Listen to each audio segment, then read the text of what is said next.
একমাত্র সে বোঝে বাবা না থাকার কি কষ্ট, কি জ্বালা। বটবৃক্ষ হারায় যায়। কারণ দুনিয়াতে আল্লাহ এবং রসুলের পরে নিঃস্বার্থ কেউ যদি ভালোবাসে, সে হচ্ছে আব্বা, সে হচ্ছে মা। হ্যাঁ আমার বান্দারা, তোমরা দুনিয়ার মধ্যে গিয়েছো, আমি তোমাদেরকে দুনিয়ার মধ্যে পাঠাইলাম। পাঠাইবার পরে আমি জানি তোমরা অনেক অন্যায় পথে যাবে, অনেক কাজ করবে, যে কাজগুলোর মধ্যে তোমাদের গুনাহ হয়ে যাবে। হ্যাঁ বান্দা, তোমরা গুনাহ করবে তাও আমি ভালো মতো জানি, তোমরা পাপ করবে তাও আমি ভালো মতো জানি।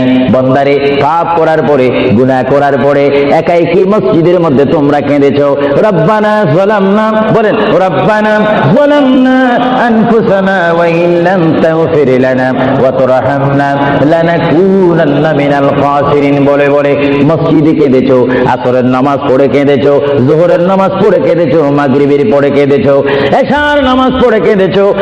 বান্দা, নামাজের মুসল্লা যখন বসে যাও, আমি আল্লাহকে তোমরা বারবার বল, আল্লাহ আমার গুনাহ মাফ করে দাও। তারপরও আমি তোমাদের গুনাহ মাফ করে নেই।